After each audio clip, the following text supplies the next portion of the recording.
pick. Queen. Hello and welcome everyone to the grand finals of the Saturday Dota League. It's felt like a long journey to get here, but we are finally here. I am your host, Niz. Welcome to NizCast. If it's your first time here on this channel, first of all, welcome. If it's your first time here watching the Saturday Dota League, welcome as well. But where the hell have you been? We've had some pretty good games, all group stage long. They were pretty solid, and then we got into the playoffs. 10 seconds remaining. Played 3 weeks of playoffs until we got to, well, this point where we are finally at the grand finals. We had some pretty good games.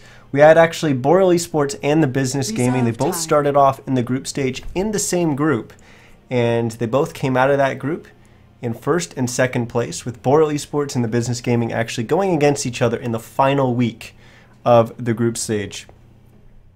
And Boreal eSports did take that best of 2-0. So they have that going for them. But that actually allowed them to secure first place overall in that group, which meant that they were in the winner's bracket. And they started in Group A in the playoffs. And Business Gaming, because they finished second, they still ended up in the winner's bracket, but they started in Group B. And they had a little bit of a rocky road to get to the finals, as the Business Gaming, well, in their first match they went up against Started from the Bottom, who was first in the other division, and they unfortunately lost that series 2-0. But then they went up against ASDF, won that 2-0, and then they had to play Started from the Bottom in the Group B finals to get here, and unfortunately Started from the Bottom, they just didn't show up.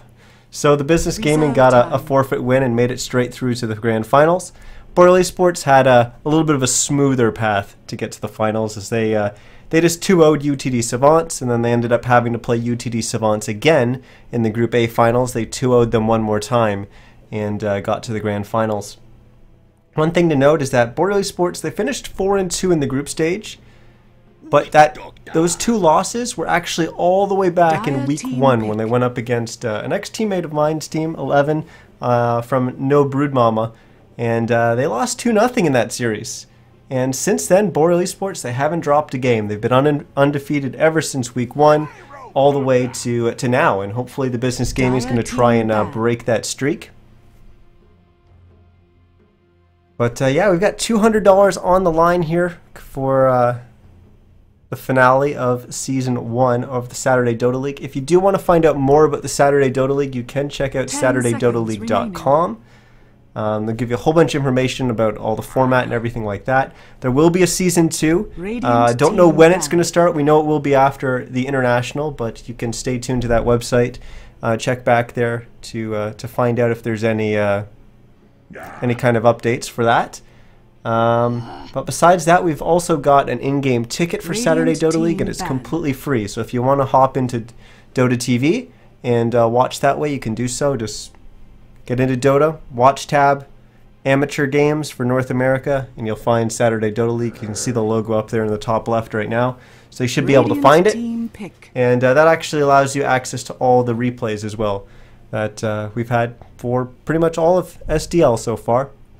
And for some reason, if that doesn't work for you, I've also got all the games that I've cast archived on my YouTube channel at youtube.com/NizCast. But oh my, we've got to catch up here in the draft, as Boreal eSports, they banned out Wisp and Undying, and then picked up Queen of Pain and Gyrocopter, then banned out the Lion and the Lena. As for the Business Gaming, they banned out the Leshrac, the Shadow Fiend, the Earthshaker, and the Dazzle, and then picked up the Tusk and the Witch Doctor. And one thing I did come across in my notes as I prepared for this cast, as I looked at some of the previous games, was that the Business Gaming really puts a lot of value on heroes like Queen of Pain, Undying, Witch Doctor, and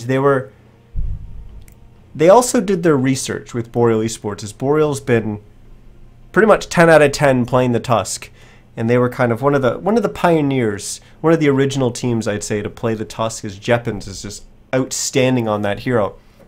And in their previous matchups, the Business Gaming, they were sure to ban out Tusk. And now we see kind of that trend of banning Tusk in the first 4 actually making its way to the pro scene.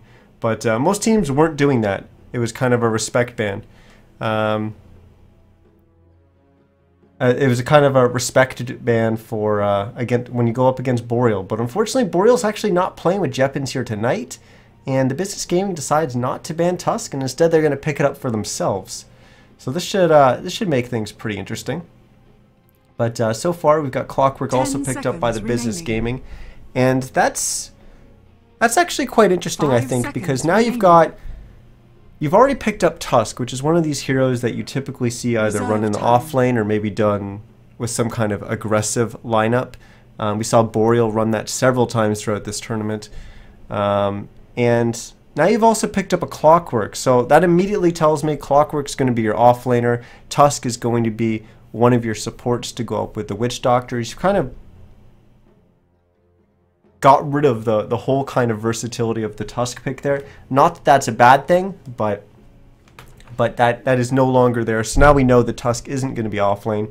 But I wonder if there is still some potential to go aggro there. It's kind of weird because you're going to be doing it into a gyrocopter, so immediately I say no. But I don't know. We'll look to see what Boreal does with their lineups here, as they've proven before, and certainly going up against the Business Gaming, that they're not afraid to go aggro. And in fact, they did it with a very similar tri-lane to what they've got so far. They did it with the gyrocopter, Rubik, and Earthshaker. So we're not going to see that tri-lane as Earthshaker has been banned out, but we do see the Rubik getting picked up by Boreal. So they are going to go with that Rubik and gyrocopter kind of duo. It'll be interesting to see who they pair that up with. Queen of Pain most likely going to be in the mid lane. 10 seconds remaining. See a question out in chat asking best of 3 or best of 5. It is a best of 3 grand finals. So yeah, first team to 2 games and Business Game, and they're going to pick up Invoker here. So that's going to be their mid hero going up against that Queen of Pain. So then we've got Clockwork up against Rubik and Gyro.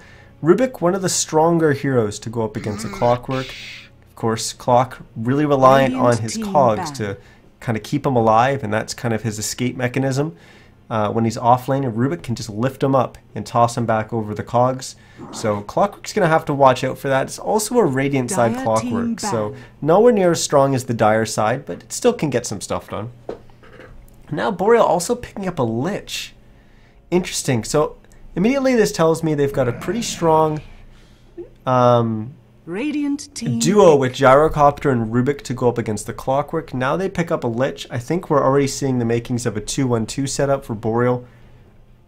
And we're going to see that Lich paired with another hero in the off lane. And of course the Queen of Pain going to be mid. Final 2 bans going out. Broodmama and Phantom Lancer are going to get banned out. As for the Business Gaming, 10 seconds remaining. in their previous games against Boreal, they've shown a lot of... 5 seconds remaining. Basically, if nothing happens, Boreal's just going to get further and further ahead. And you look at the previous series that they played, and it's... when nothing was going on, Boreal, they just farmed better. They had higher CS, they just were more efficient on the map. But the Business Gaming was really all about moving around the map, gank, gank, gank, gank, gank, putting pressure all over the place. And as a result, they were able to keep even with Boreal. And that worked in both the games that they played. Unfortunately, the games got to a point where all of a sudden Boreal just blew it wide open and kind of ran away with it. But we do see both lineups closing out here as Clink's going to get picked up by the Business Gaming. EG putting their faith in the Clinks a little bit earlier today in ESL 1 Frankfurt, and seemed to worked out well for them. I can't speak tonight. It seemed to work out well for them tonight, so we'll look to see if it works out well for the Business Gaming. Boreal eSports choosing to pick up the puck.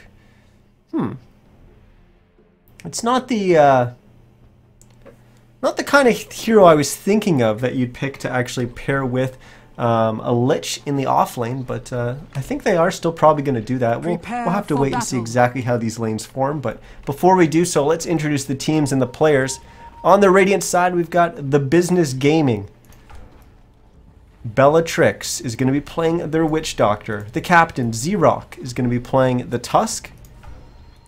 Quilly is going to be playing the Clockwork. Rail also goes by the name of Seuss, is going to be playing Clinks. And Tyken is going to be playing the Invoker. As for Boreal eSports, We've got PQ playing the Lich. Pizza Dad's going to be playing the Puck. Guy, I don't know how to say his name, so we just call him Flower Power, is going to be playing the Rubik. KVH going to be playing the Queen of Pain. And Chaotic Raptor is going to be playing the Gyrocopter. A little bit different than how they typically 30 seconds distribute the roles here.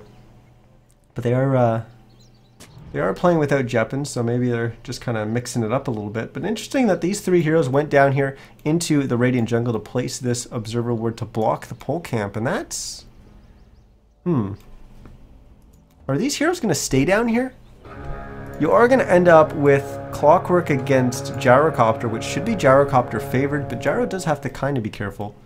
The battle but typically, Rocket Barrage is a very similar skill to Battery Assault. The only difference is the fact that Rocket Barrage just does the damage a little bit faster, and it doesn't have the mini-stun component to it. So Gyrocopter should win out in that lane pretty easily. So it looks like, yeah, okay, it's just going to be 2-1-2. We've got the Rubik heading back up to the top lane. So it is just the 2-1-2 setup that I initially thought. And it's not going to be the Rubik staying down there. But we've got the defensive tri-lane for the Business Gaming. It's going to be the Witch Doctor, the Tusk, and the Clinks. And they're going to be going up against that dual lane of the Lich and the Puck. Mid lane is what we expected. Invoker and Queen of Pain. Potential action on the bottom? No, just trading last hits there. Top lane, Clockwork in the off lane going up against the Rubik and the Gyrocopter.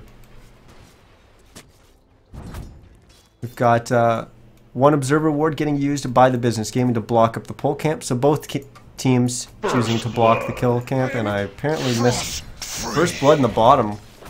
That's actually really unusual that the Lich got that far up, considering he's still level 1. Typically you want to stay back a little bit in the lane and get sacrifice up, so I'm going to blame that on...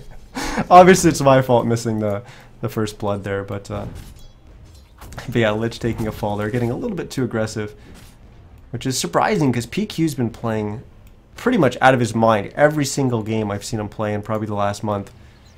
It's incredible. His Earthshaker is absolutely next level. But he will be our first blood here, and this is actually how the other games between these two teams started. The Business Gaming seemed to get a lot of kills early on. But moving forward, they just weren't able to keep up. Now KVH bullying Tyken in the mid lane, and this could very well be a kill. Sunstrike's going to come down, it's going to land on KVH, but it's not going to be enough to get him down in time, as the Queen of Pain will get the kill there. Unfortunately, not first blood, but Quilly and Flower Power going at it. Tried to get Cliff there, but Flower Power unfortunately not able to toss him up on the clip, but he will secure the double damage rune. Bottom rune's going to be picked up by Z-Rock, and that's going to be a bounty rune, and now he's going to make his way towards mid, maybe? Yep, looks like he is. KVH now delivering his bottle, and we also got a set of sentries on there, which are going to go to Flower Power here, which... I guess he's going to use that to block the pole camp. But KVH being really aggressive there, jumping on Tyken, which is a little surprising because they knew Z-Rock had rotated for that bottom rune, and he should have been back. But because he was kind of lurking around in this area, he was a little bit late getting back to the bottom lane. So a little bit of a ballsy play there coming out from KVH. As we've got a little bit of action here in the bottom lane as Pizza Dad and PQ getting a lot of damage in on rail. Now they're going to switch over to Z-Rock, dropping him down to about half HP as well. Bella's made his way into the jungle to do a little bit of stacking and pulling. As this defensive tri-lane isn't really getting enough done. Yes, they got first blood, but they're not really securing enough farm. You look at Rail's CS right now, he's at 8-1 right now, and you compare that with the Puck, who's sitting at 7-3. They're pretty much drawing even, and you're basically having 3 heroes go up against 2 to really draw even. That's not really what you want to have happen. As for the top lane, Quilly's been doing an okay job of getting XP. He's already level 4.5. He's all about getting that level 6, so he's got hookshot available to him. But Chaotic Raptor, of course, free farming away. And Flower Power has been making himself kind of spotted all across the map. As he showed mid, so he's just kind of, he's saying, you know what, Tyken, like, yes, KVH is going to be jumping on you, but one of those times I'm going to be there as well. I could even be coming in from behind. So not only is Tyken having to play pretty safe and pretty close to his high ground, to respect the fact that Rubik could be coming in from behind, but he also has to respect the fact that KVH could just be jumping. Z-Rock snowballs in onto Pizza Dad, but will go down. Looks like they will get the kill here on Pizza Dad, but it's going to cost Bella his life, and now Rail trying to right-click down PQ, but not able to do so before KVH comes running in with that haste. Unfortunately, no detection to finish off the Clinks there, but with Rail low HP, he's got 2 Tengus. He should be able to stay in lane, but with him having no mana, the strength of this tri-lane as they return is going to be much, much weaker. They have very little kill potential with Clinks having no mana, because he really needs to be throwing out those Searing Arrows. And now we've got more action in the top lane as Z-Rock has TP'd up to the top lane to fight with Quilly, and they've managed to bring down the Rubik, but it is going to cost Quilly his life, so Chaotic Raptor gets the benefit of 2 kills there. Now he's got a lane all to himself. So Boreal going to win out in that exchange, and they find themselves ahead 5-3 right now at 5 minutes into this game. And actually, Chaotic Raptor is our top farmer in the game, 28-9 right now. Which is to be expected. He's a safe lane farmer, but you compare that with the safe lane farmer of the business gaming, and Rail just hasn't been able to.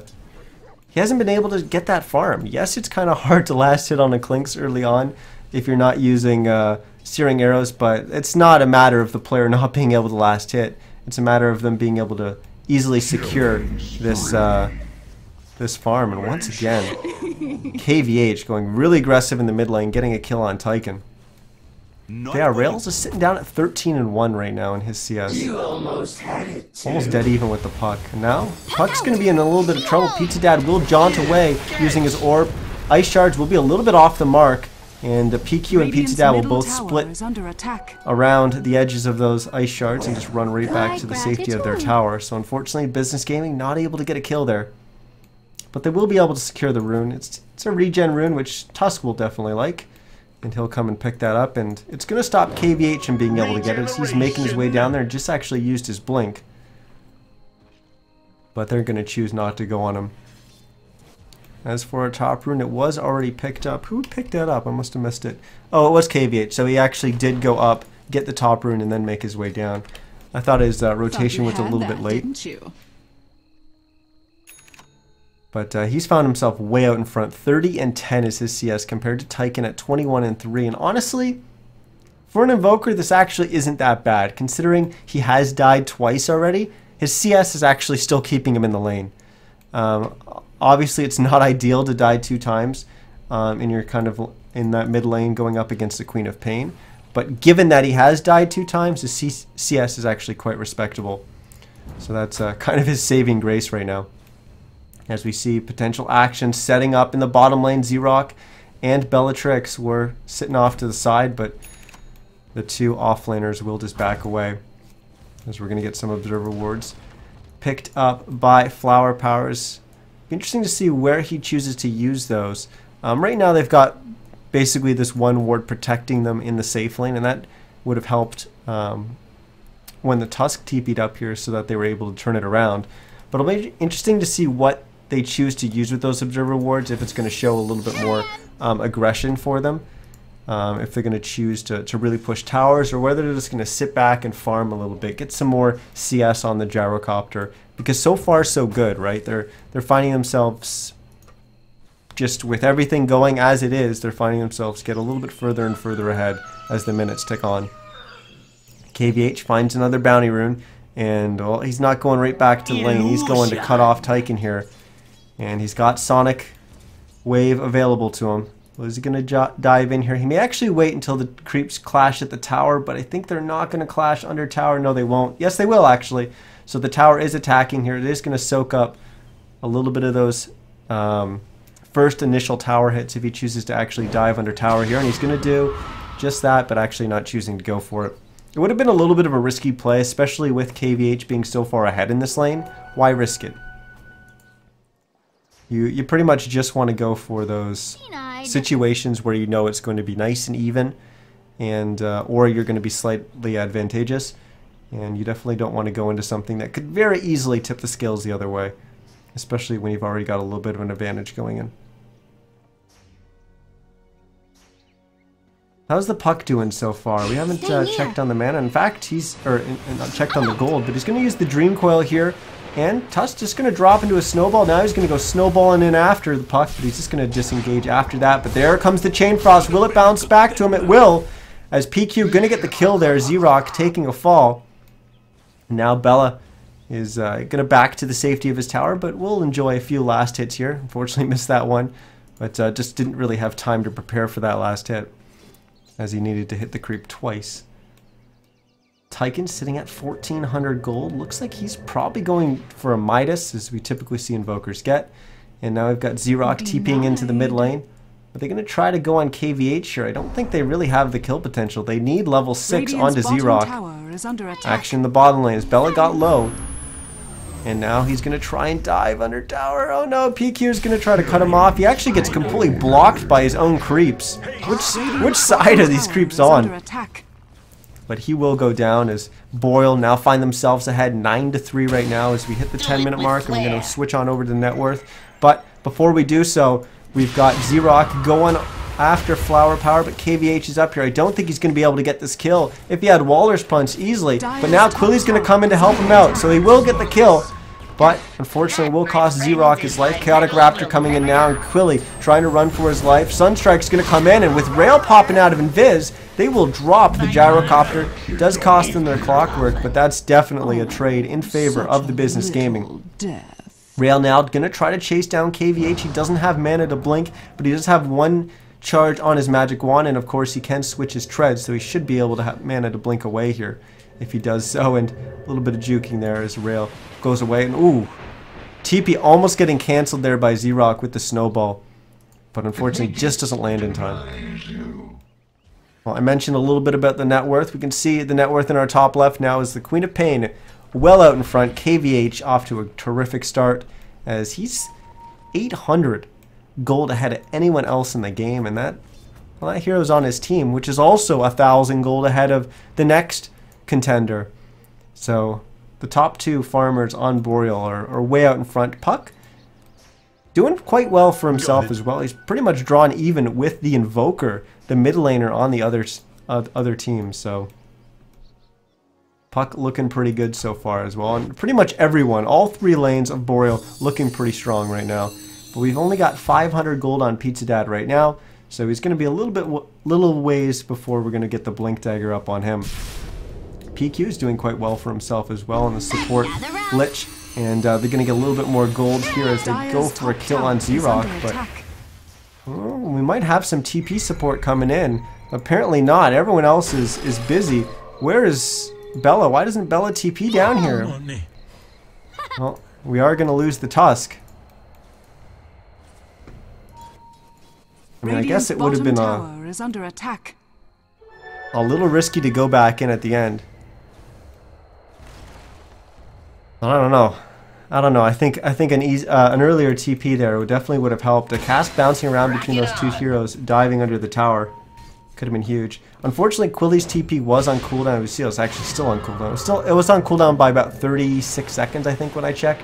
So he wasn't able to TP in.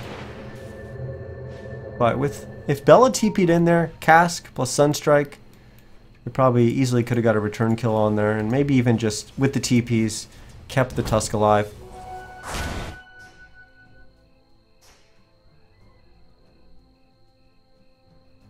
Well, I see Indy Bears in the chat. Nice to see you waking up there, Indy.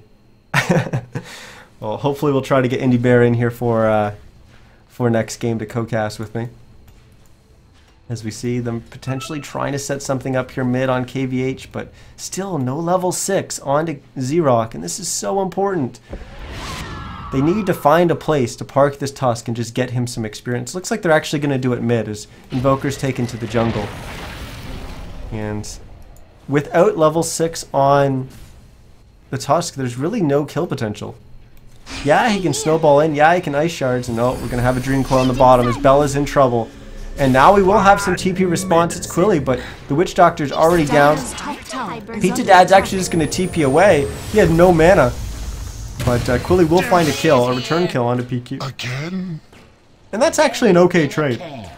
You know what? It cost the Business Gaming a little bit more because they had to TP down there. But honestly, it's a better trade.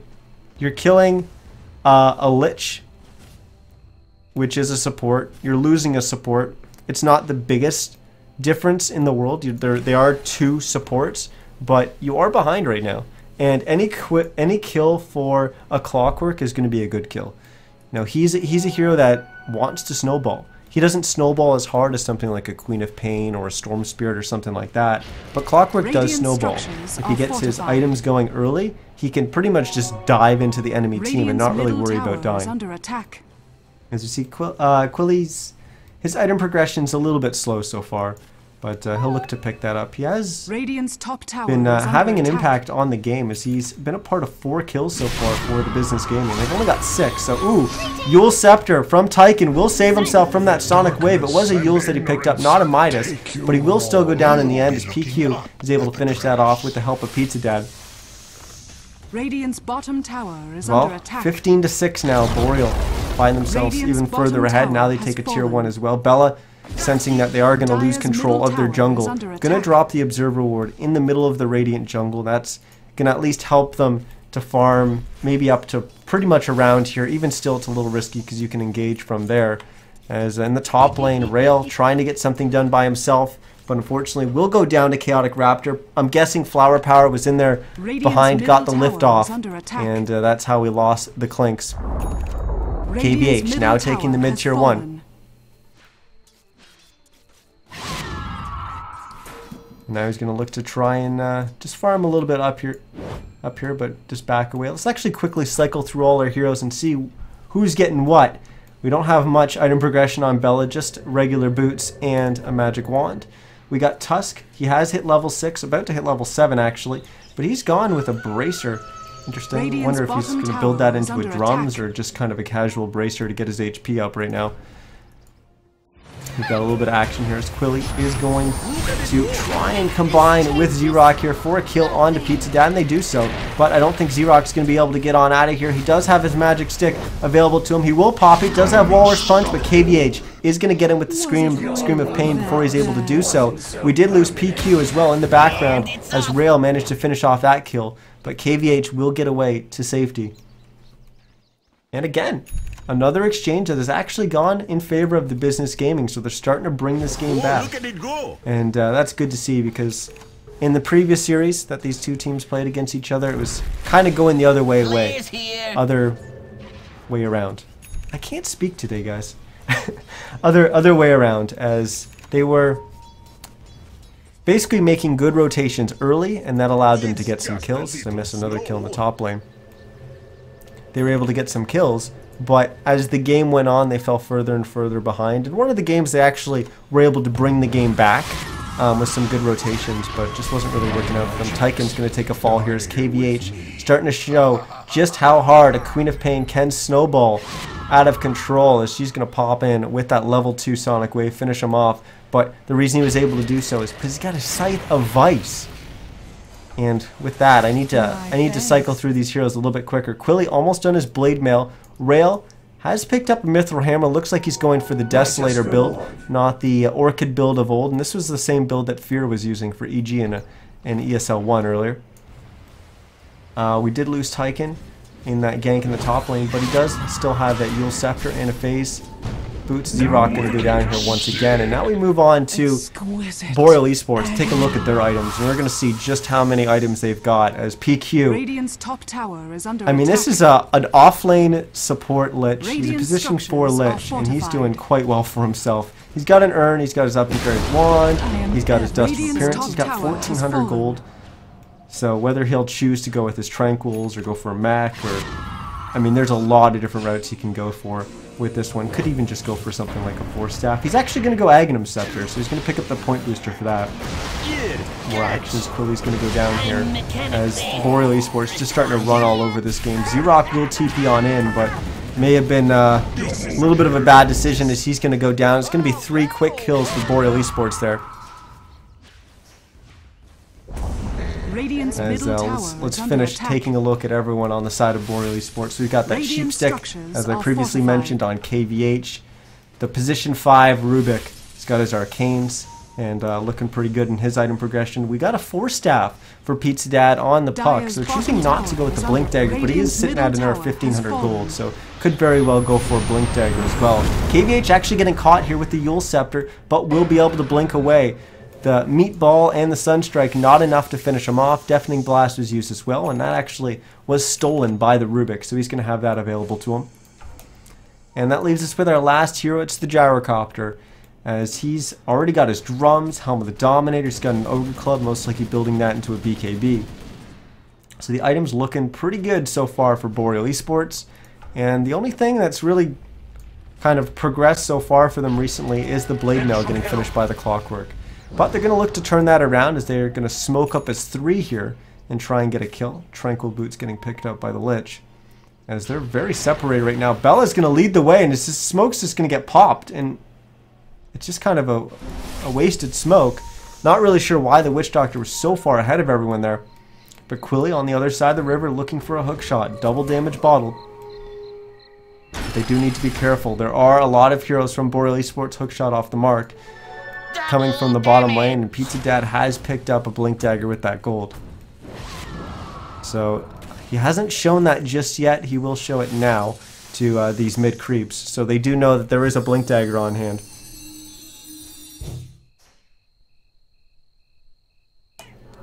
Take a quick look at our net worth, and oh my goodness, Boreal running away with this one, as they're 12,000 gold ahead. Take a look at the XP, 10,000 gold or XP in their favor as well. As my cat would like to do a little co-casting here. Not sure if you guys can hear her, but hopefully she'll quiet down here in just a second. Dire's top tower. Pizza Dad KVH gonna jump on Rail and just blow him up. They didn't even have to use any detection, but will they be able to turn around? KVH once again getting hit with that meatball. The Tusk gets blown up by the Sonic Wave. We had the Chain Frost bouncing around between the Witch Doctor and the Invoker, but they will be able to spread out and be fine in the end.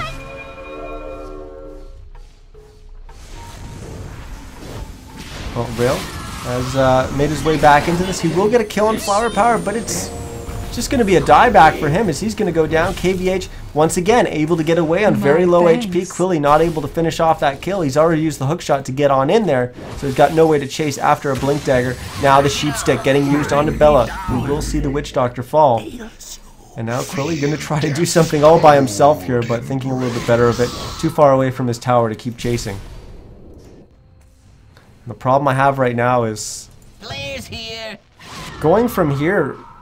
What is the Business Gaming gonna do? Like, how do you win this game? What do you have later on to fight the Gyrocopter? And you know, I guess I'll get to that in a second, as Snowball's gonna go after Pizza Dad here, but he's just gonna phase shift it. Quilly drops the cogs. It will push KVH, but really just leaves him trapped, and that means Z-Rock is on the other side, and he's gonna go down. Quilly's gonna go down as well. Chaotic Raptor comes in from behind, finishes him off. Wasn't even necessary to be there, but he'll gladly steal the kill from his allies. And Boreal eSports 28-10. It's actually my birthday, October 28th. And well, it's now the 29th. So it was my birthday, not anymore. As we get closer and closer to Halloween, I guess. Now Boreal's going to push down this tier 2 tower, but the point I was trying to make a little bit earlier is, what does the Business Gaming do? Like, what are they falling back on? Dire's top tower is under your attack. only real carry that's going to be able to deal the damage that is necessary is going to be a Clinks. But you look at how EG was playing Clinks earlier in ESL 1, and it was more so creating space.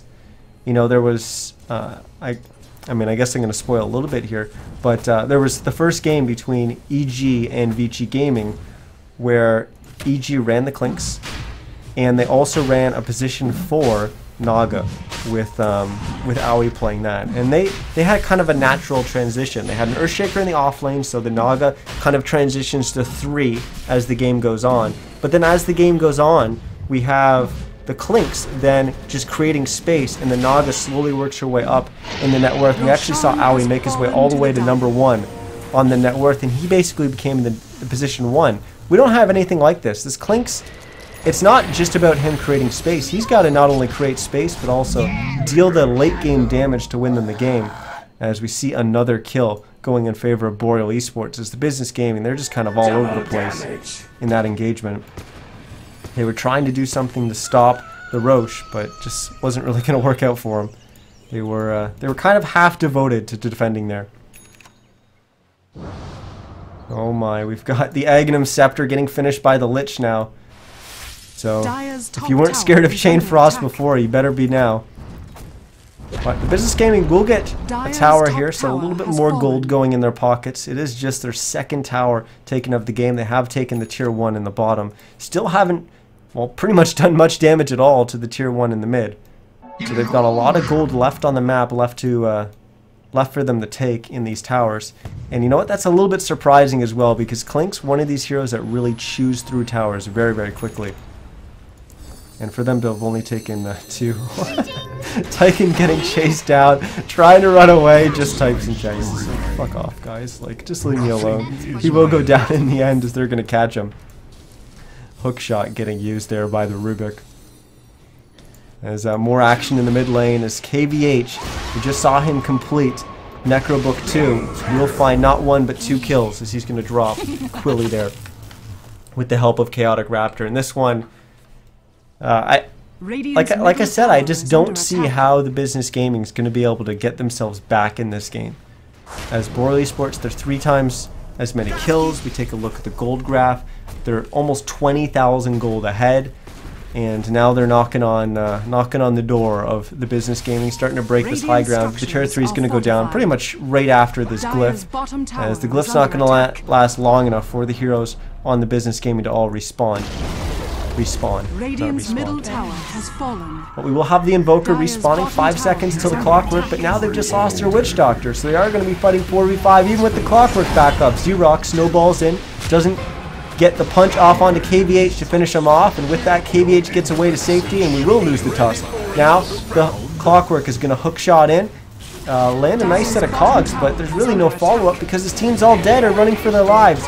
We will have the buyback from Xerox as he's going to pop in and drop Chaotic Raptor, but he's just going to respawn, and now Xerox in trouble. He's going to go down. We've got 4 heroes dead on the side of the business gaming. The only one left alive is Tyken, who's back in the fountain regenning, and there's no way he's going to be able to defend. Sunstrike not able to finish off Pizza Dad. So close. But then he just walks in and gets a right click off, and he will finish him off, but it will cost him his life. So he does trade 1 for 1, which I guess is okay. But yeah, this one's far gone for the business gaming. They will call it GG, and first game of this best of 3 will go in favor of Boreal eSports. As, that's going to be a tough one for the business gaming to bounce back from, as that was the Boreal eSports show. That was definitely the Boreal eSports show. But that's just game 1 of this best of 3. So we will have at least 1 more game coming up. And I hope I'm going to have a co-caster. I probably will be able to get Indie Bear on in here. So we will be able to bounce back our thoughts on what's going on in the game. And I'll stop stumbling over my words so much. But once again, guys, this is the Saturday Dota League. This is the grand finals. Like I said, it is a best of 3 between Boreal eSports, which is now up 1 game over the business gaming, and we will have game 2 coming up in just a second, so stick with us.